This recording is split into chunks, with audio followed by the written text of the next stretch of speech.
कौन हेबो एनसीपी भविष्य किए धरिब अजित को गोष्ठीर मंग कहा नेतृत्व में आगक बढ़िब दल आउ नहांती अजित पवार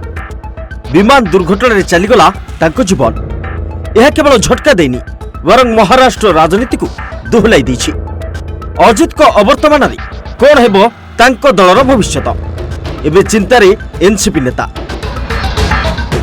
दिने अजित को बल रे बलियान हुई सीनियर पावर को चेक देथिबा नेता आरंभ कलेनी भविष्यत खोजा कहा नेतृत्व रे आगक बढ़िब दल कहा मार्गदर्शन रे कार्य करिवे ए गोष्ठीर विधायक ताकु नै आरंभ होइछि आकलन कारण अजित पवार को अकस्मात मृत्यु राज्य राजनीति रे सृष्टि करिछि हलचल एबे एक अनिश्चित भविष्यत आड़कू अनै बसिछि जूनियर पावर को एनसीपी विभिन्न राजनीतिक समीकरण रे दक्षता पाई जनाशुना पावर पृथ्वीराज चौहान को ठारू देवेंद्र फडणवीस पर्यंत सरकार रे 6 थर तुलाइछंती उपमुख्यमंत्री पद स्वप्न थिला मुख्यमंत्री हेबी हेले स्वप्न अधूरा रहीगला। महाराष्ट्र राजनीति रे अजित दादा को कहा जाउतला मुकुट विहीन सम्राट घंटा चिन्हर प्रतीक रखिथिबा तांको एनसीपी गोष्ठी बीजेपी एवं एकनाथ शिंदे शिवसेना सहित मायावती सरकार को एक गुरुत्वपूर्ण अंश वर्तमान सरकार रे 41 विधायक और जड़े सांसद खूब ओजनिया थिला एनसीपी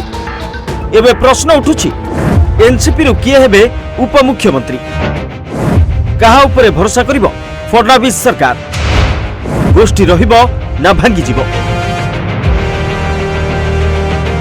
कुहा जाउछि एबे एनसीपी भितर ही अनुभूत हेबो सबुठु बड़ प्रभाव 2023 रे दादा शरद पवार को ठारू अलगा होई एनसीपी को विभाजन करथिले अजित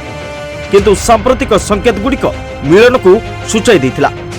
डिसेंबर रे अजित स्थानीय निर्वाचन लढिबा बेले कहिथिले परिवार एकाठी होछि आ तांको मृत्यु एबे से दुर्बल पुनर्मिलन को आहुरी जटिल करछि। 83 वर्षीय शरद पवार राज्यसभा कार्यकाल पर अवसर नेबार संकेत दैछथि दिल्ली रे झियो सुप्रिया सुले को दलर चेहरा भावे सामना को छाड़िछन्ति किंतु अजित ग्रामीण महाराष्ट्र रे रणनीतिकार एवं जननेता थिले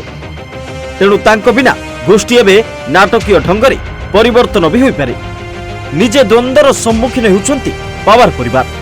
अजित पवार को भणजा रोहित पवार जे कि करजत जामखेड विधानसभा आसन रहिछन्ति विधायक से भी राजनीतिक सीढ़ी चढ़ुछन्ति जूनियर पवार को पत्नी सुनेत्रा पवार राज्यसभा सदस्य दुई पुओ जय एवं पार्थ राजनीति दूर रे एपरि स्थले पत्नी सुनेत्रा ही एनसीपी रो कमांड संभाली पारंती बोली कहा जाउछि सेपरि बारामती दायित्व रे किए रहिबे एनसीपी रे एकता बजाय रहिबो कि नहीं एही प्रश्न भी उठिलानी कारण यह केवल दलर भविष्य को नुहे महाराष्ट्र राजनीतिर गतिपथ सह जातीय राजनीति को भी प्रभावित करिपारे। अन्यपटे आलोचना होउछि सुप्रिया सुले नेतृत्व को ग्रहण करी अजित गोष्ठी एवं शरद को कैंप को जप मारी पारंती एपरि हेले पुणी थरे पवार परिवार एकाठी हेबे जहां महाराष्ट्र मायावती सरकार को झटका दी पारे। यह भी आकलन करा जाउछि कि अजित को गोष्ठी सीधासलख बीजेपी रे शामिल होई पारंती। रिपोर्ट ओडिशा भास्कर।